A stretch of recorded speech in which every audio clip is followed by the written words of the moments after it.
Hello students, তোমাদের সবাইকে আমাদের চ্যানেলে ওয়েলকাম জানাই।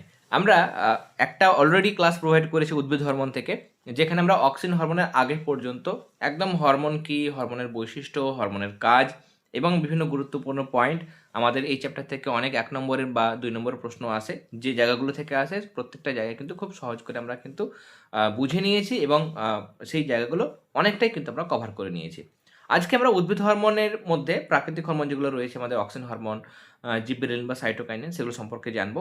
আজকে প্রথমে আমরা শুরু করব অক্সিন হরমোন দিয়ে। যারা ফার্স্ট ক্লাসটা দেখোনি অবশ্যই ফার্স্ট ক্লাসটা দেখে নিও, সেখানে অনেক গুরুত্বপূর্ণ তথ্য কিন্তু আমরা আলোচনা করে নিয়েছি। চলো আমাদের যেটা আজকের ক্লাস সেটা শুরু করি। আজকে আমরা যেটা পড়বো সেটা হচ্ছে অক্সিন হরমোন। দেখো, প্রথম আবিষ্কৃত উদ্ভিদ হরমোন, প্রথম হরমোন আবিষ্কৃত হরমোন কিন্তু নয়। ওকে, প্রথম যেটা হরমোন আবিষ্কার করা হয়েছিল সেটা হচ্ছে সিক্রেটিন। ওকে, সিক্রেটিন হরমোনটা কিন্তু প্রথম আবিষ্কার করা হয়েছিল, সেটা প্রাণীদেহের মধ্যে পাওয়া যায়। ওকে, প্রাণীদেহের মধ্যে কিন্তু সিক্রেটিন হরমোনটা পাওয়া যায়। আর উদ্ভিদ হরমোনে যদি আমরা কথা বলি তাহলে সেটা হচ্ছে যে অক্সিন হরমোন, সেটা প্রথম পাওয়া গেছে এরকম একটা বা আবিষ্কৃত প্রথম hormone auxin hormone.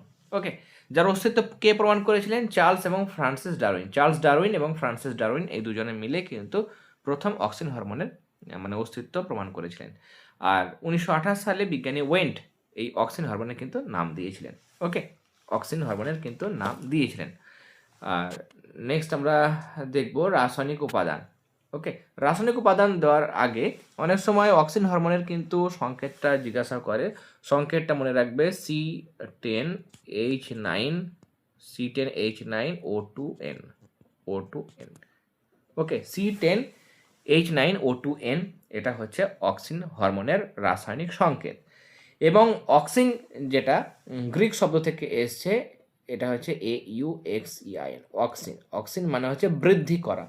Okay, to grow auxin মানে হচ্ছে টু গ্রো মানে হচ্ছে বৃদ্ধি করা। ওকে, অক্সিনের অর্থ হলো তাহলে। ওকে, আর এর রাসায়নিক সংকেতটা দেখলাম আমরা, সেটা হচ্ছে C10H9O2N এবং এর রাসায়নিক নাম হচ্ছে ইন্ডোল অ্যাসিটিক অ্যাসিড IAA। রাসায়নিক নাম IAA বলা হয়, ইন্ডোল অ্যাসিটিক অ্যাসিড। অনেক সময় IAA এর পুরো নামটা আমাদের জিজ্ঞাসা করে, তখন বলবে ইন্ডোল অ্যাসিটিক অ্যাসিড। এটা হচ্ছে নাইট্রোজেন ঘটিত জৈব অম্ল। আমরা আগের দিন পড়েছিলাম নাইট্রোজেন ঘটিত একটা আমরা যদি উদ্ভিদ হরমোন বলি তাহলে সেটা আমরা অক্সিন হরমোনের এক্সাম্পল দিতে পারবো। তাহলে এটা একটা নাইট্রোজেন ঘটিত জৈব অম্ল, ইন্ডোল অ্যাসিটিক অ্যাসিড। এখানে কার্বন থাকে, হাইড্রোজেন থাকে, অক্সিজেন থাকে, নাইট্রোজেন থাকে। দেখলাম আমরা কার্বন 10টা থাকে, হাইড্রোজেন 9টা পরমাণু থাকে, অক্সিজেন 2টো পরমাণু এবং নাইট্রোজেন 1টা পরমাণু নিয়ে তৈরি হয়। তাহলে নাইট্রোজেন ঘটিত, নাইট্রোজেন আছে। এরপরে উৎসস্থল, আমরা যেগুলো উদ্ভিদের ক্ষেত্রে যেগুলো বর্ধনশীল জায়গা দেখতে পাই, মূল এবং কাণ্ডের যেটা অগ্রভাগ, সেখানে মুকুলাবরণী বা বর্ধনশীল পাতা, যেখানে ভাজক কলা রয়েছে, সে সমস্ত জায়গাতে কিন্তু আমরা দেখতে পাই। কেমন? ভ্রূণ মুকুলাবরণী, ভাজক কলা, কচি পাতা, পরাগরেণু, ডিম্বাশয়, অপরিণত ফল, সে সমস্ত জায়গাতে আমরা কিন্তু উদ্ভিদ হরমোনটা দেখতে পাই। ওকে, এরপরে নেক্সট আমাদের বিষয় হচ্ছে যে কাজ। ওকে, অক্সিন হরমোনের কাজ আমাদের কিন্তু জানতে হবে। অবশ্যই অক্সিন হরমোনের যে কাজগুলো রয়েছে সেগুলো ভালো করে তোমরা করে যাবে। 2 নম্বরের যদি আসে যেন তোমরা করতে পারো সেরকমভাবে কিন্তু দেখবে। মিনিমাম 2 নম্বরেরগুলো 3 নম্বরের হিসাবে পড়বে। ওকে, যাতে করে যদি বাই চান্স 3 নম্বরে চলে আসলো, ওই 5-এর মধ্যে 5-এর যেটা ভেঙে দেওয়া থাকে 2+3, সেখানে 3 নম্বর হিসেবে দিয়ে দিল বা 2 নম্বরে দিয়ে দিল, তাহলে 3 নম্বর হিসেবে করলে তুমি আইদার 2 নম্বর দিক বা 3 নম্বর দিক তোমরা করে আসতে পারবে, ভালোভাবে করে আসতে পারবে। ওকে, কাজ আমরা দেখবো প্রথমেই যেটা সেটা হচ্ছে অগ্রস্থ প্রকটতা। ওকে, এপিক্যাল ডমিনেন্স বলা হয়, মানে অক্সিন হরমোন যদি থাকে তাহলে সেটা কি করবে? অগ্রমুকুলের উপস্থিতিতে কাক্ষিক মুকুলের কিন্তু বৃদ্ধিটাকে বাধা দেবে। কাক্ষিক মুকুল মানে সাইডে যেটা থাকে, কক্ষে যেটা থাকে, সেই বৃদ্ধিটাকে বাধা দেবে। এবং অগ্রমুকুল যেহেতু আছে তাহলে অগ্রমুকুলের জায়গাটাতে অক্সিন হরমোন উৎপন্ন হবে এবং সেখানে অগ্রমুকুলের বৃদ্ধি ঘটাবে। এবং ফার্স্ট ক্লাসে আমরা দেখেছিলাম যে অগ্রমুকুলের বৃদ্ধি যদি ঘটায় তাহলে কাণ্ডের অগ্রভাগটাও বাড়বে, একরকমভাবে মূলের অগ্রভাগটাও বাড়বে, নিয়ে গাছটা লম্বা হবে। ওকে, তাহলে অক্সিন হরমোন কি করে?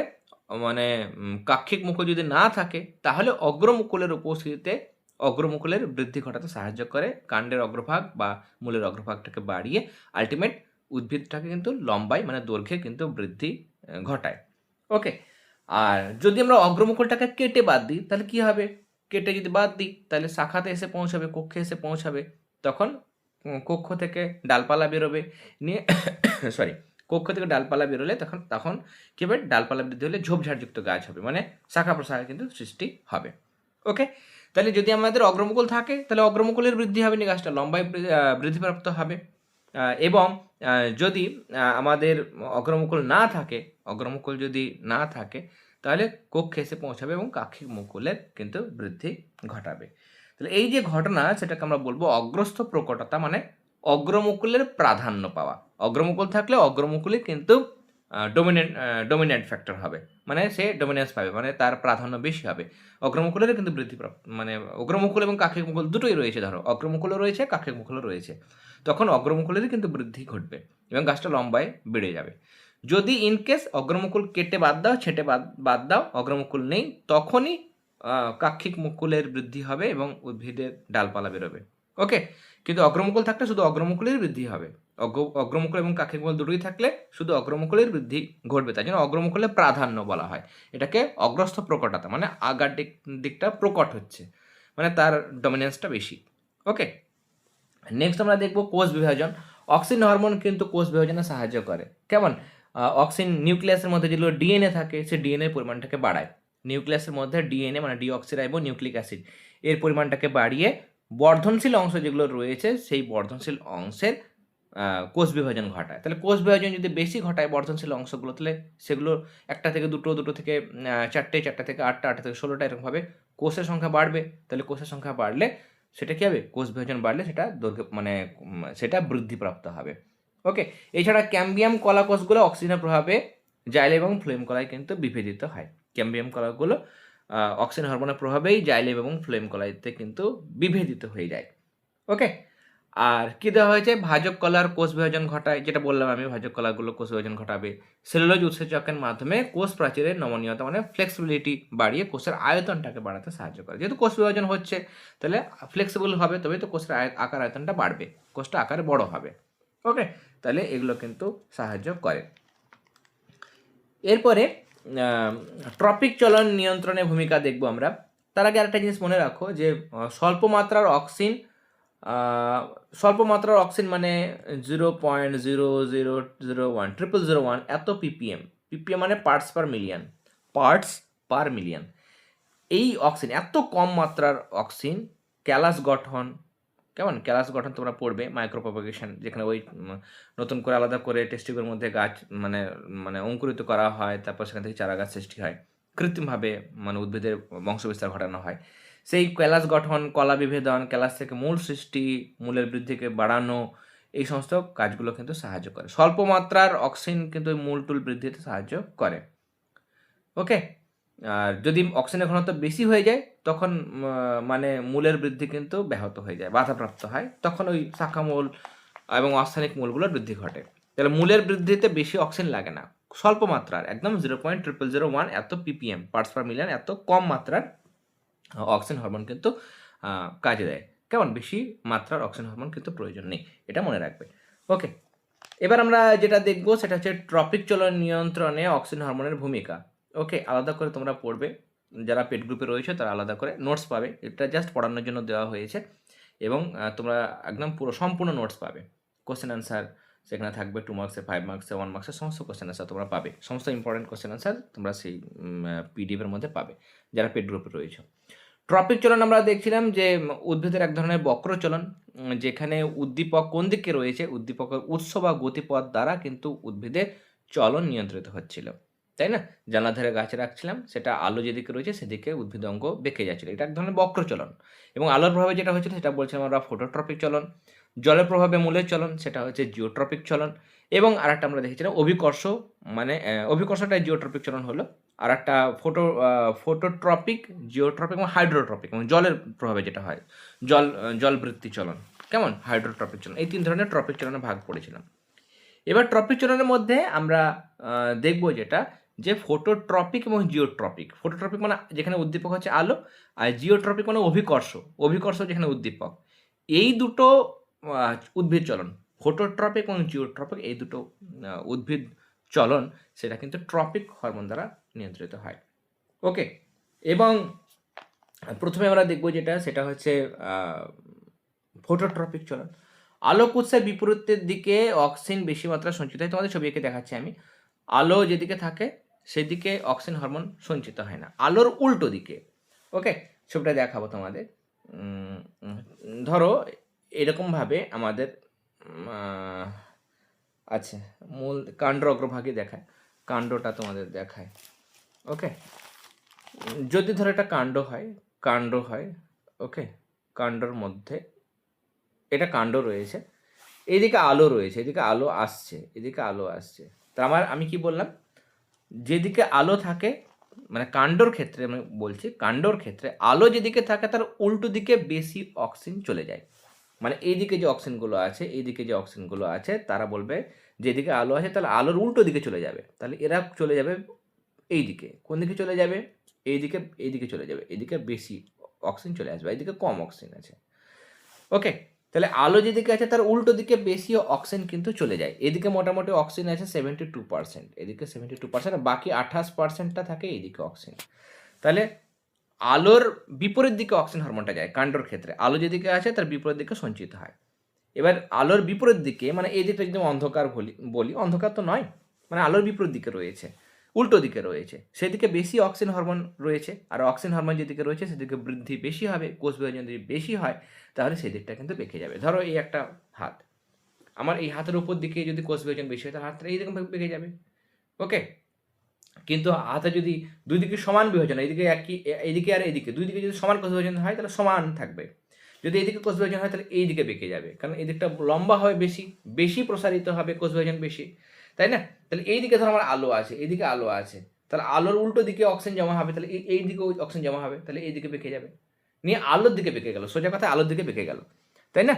এদিকে আলো আছে, আলোর উল্টো দিকে এদিকে অক্সিজেন বেশি জমা আছে, তার জন্য কি হচ্ছে, অক্সিজেন হরমোন বেশি সঞ্চিত রয়েছে আলোর উল্টো দিকে, 72% প্রায়। তার জন্য সেখানে বেশি কোষ বিভাজন হচ্ছে, তার জন্য আলোর দিকে ধরো কাণ্ডটা এদিকে কিন্তু বেঁকে গেল, এদিকে কিন্তু আলোর দিকে বেঁকে গেল। এটা হচ্ছে এক ধরনের ফোটোট্রপিক চলন, এবং অক্সিজেন হরমোনের জন্যই কিন্তু এই ফোটোট্রপিক চলনটা কিন্তু হলো, কেমন বা ঘটলো। ওকে, তাহলে কাণ্ডটা আলো যেদিকে আছে সেদিকে কিন্তু বেঁকে যাচ্ছে। মূলের ক্ষেত্রে যদি আমরা বলি, মূলের ক্ষেত্রে আমরা বলেছিলাম কম অক্সিজেন ঘনত্বে কিন্তু বৃদ্ধিটা ভালো হয়, মূলে কিন্তু বেশি লাগে না। ওকে, মূলের ক্ষেত্রে আমরা যদি দেখি, ধরো এটা যদি মূল হতো, এই জায়গাটা ধরো মূল রয়েছে, এই জায়গাটা মূল রয়েছে, এই মূলের মধ্যে যেদিকে কম অক্সিজেন থাকবে, কোন দিকে কম অক্সিজেন রয়েছে, এইদিকে কম অক্সিজেন রয়েছে, আলোর দিকে কম অক্সিজেন রয়েছে, এবং যেদিকে কম অক্সিজেন সেদিকে বৃদ্ধি বেশি হবে।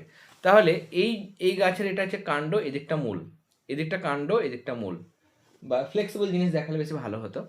উপরের দিকটা কাণ্ড, আমার এদিকে আলো আছে, এদিকে আলো, আচ্ছা ছবির মতোই বোঝায়, ছবি যেদিকে এইদিকে আলো আছে, এইদিকে আমার আলো রয়েছে, তাহলে আলোর উল্টো দিকে এইদিকে আলোর উল্টো দিক, আর আলোর উল্টো দিকে অক্সিজেন বেশি জমা হবে, তার জন্য এইদিকে বেঁকে যাবে। তাহলে আলো যেদিকে আছে ওইদিকে, আমার এইদিকে আলো রয়েছে, এই সাইডে আলো রয়েছে, তাহলে এইদিকে আলো পড়ছিল বলে এখানে অক্সিজেন কমে গেল 28%, আর বেশি অক্সিজেন এইদিকে চলে গেল উল্টো দিকে, নিয়ে আলোর দিকে কাণ্ডটা বেঁকে গেল। আর মূলটাতে কি হচ্ছে, মূলটাতে বলছে মূল তো বেশি অক্সিজেনে সংবেদনশীল নয়, কম অক্সিজেন লাগে, তাহলে মূল আলোর দিকে অক্সিজেন কম রয়েছে, এই বাঁ দিকে, মানে বাঁ দিক বলছি তোমাদের, এই দিকটা হচ্ছে ডান দিক, এই দিকে অক্সিজেন কম রয়েছে, এদিকে কম রয়েছে, কিন্তু কাণ্ড যেহেতু মানে কাণ্ডের অগ্রভাগটা যেদিকে বেশি অক্সিজেন রয়েছে সেদিকে বেশি কোষ বিভাজন হয়, তার জন্য এই দিকটা বিভাজন হলো। আর মূলের ক্ষেত্রে যেদিকে কম অক্সিজেন সেদিকে বিভাজন হবে, তো মূলের ক্ষেত্রে এইদিকে কম অক্সিজেন রয়েছে, তাহলে এইদিকে বিভাজন হবে, তার জন্য এইদিকে বেঁকে গেল, তাই না? এরকম হয়ে গেল, এই জিনিসটা এরকম হয়ে গেল, মূলের এই দিকটা কম, মানে এই দিকটা আলো রয়েছে, বেশি আলো মানে কম অক্সিজেন মানে সেদিকটা বেশি বিভাজন হবে। মূলের ক্ষেত্রে কম অক্সিজেন যেদিকে সেদিকে বিভাজন হয়, আর কাণ্ডর ক্ষেত্রে বেশি অক্সিজেন সেদিকে বেশি বিভাজন হবে। তাহলে কাণ্ড বেশি অক্সিজেন এদিক, তাই জন্য এদিকে বেঁকে গেল। আর মূলের ক্ষেত্রে এদিকে আলো বেশি, কম অক্সিজেন, তাহলে কম অক্সিজেন সেদিকে বেশি প্রসারিত, মানে আলোর উল্টো দিকে চলে গেল, তাই না? তার জন্য কাণ্ডের অগ্রভাগে পজিটিভ ফোটোট্রপিক, তাই না, পজিটিভ ফোটোট্রপিক চলন দেখা যায়, আর মূলের ক্ষেত্রে নেগেটিভ ফোটোট্রপিক চলন লক্ষ্য করা যায়। বোঝা গেল ট্রপিক চলন। এবার পার্থনাকার্পি আমি আসছি পরে, জিওট্রপিকটা ওইখানে তোমাদের বলে দিই। জিওট্রপিকের জিনিসটা এখানে দেওয়া নেই, জিওট্রপিকটা দিলে ভালো হতো। জিওট্রপিকটা হচ্ছে যে ধরো একটা মূল রয়েছে, এরকম মূল রয়েছে, এখানে একটা বীজ রয়েছে, ওকে, বীজ রয়েছে, ওকে, এরকম একটা মূল রয়েছে। এই দিকটা হচ্ছে ভ্রূণমূল, এখানটা ভ্রূণমূল আর এই দিকটা ভ্রূণমুকুল। মানে কি স্যার? ভ্রূণমূল যেখান থেকে মূল বের হবে, মাটির দিকে যাবে, আর ভ্রূণমুকুল মানে যেখান থেকে বিটপ অংশ, কাণ্ড তৈরি হবে। ওকে, এবার যখন আলো হবে, ভ্রূণমুকুলের বেশি বৃদ্ধির জন্য আচ্ছা, জিওট্রপিক চলন যেটা বলছিলাম, হ্যাঁ, জিওট্রপিক চলনে কি হবে? জিওট্রপিক চলনে অভিকর্ষ বৃত্তীয় চলন, মানে এখানে অক্সিজেনের অসম বন্টনের ফলে ঘটে। অভিকর্ষের দিকে অক্সিজেন বেশি মাত্রায় জমা হয়, অভিকর্ষ যেদিকে রয়েছে সেই দিকে অক্সিজেন বেশি জমা হয়। আর মূলের বৃদ্ধি কম অক্সিজেন ঘনত্বে বেশি হয়, মূলের বৃদ্ধিটা কম অক্সিজেন ঘনত্বে হয় আর কাণ্ডের বৃদ্ধিটা বেশি অক্সিজেন ঘনত্বে হয়, তাই না?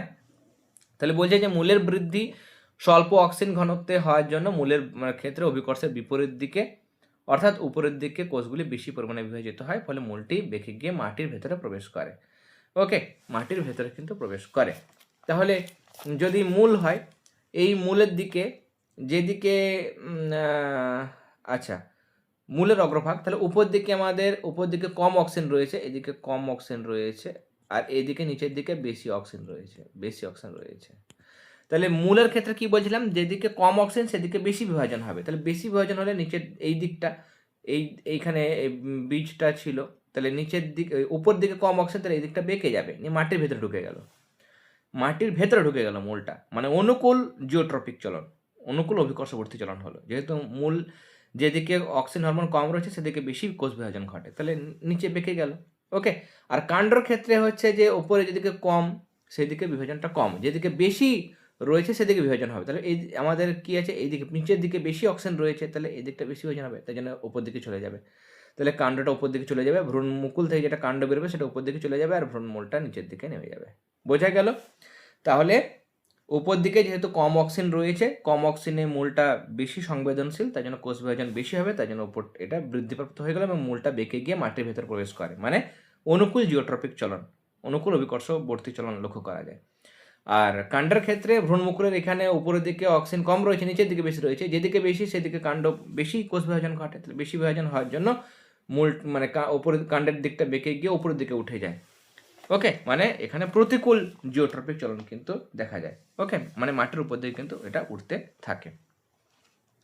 এখানে আমাদের কিছু কিছু পয়েন্ট রয়েছে, দেখো কিছু কিছু পয়েন্ট আমাদের এই জিনিসটা পড়তে হয়, সেটা হচ্ছে পার্থেনোকার্পি।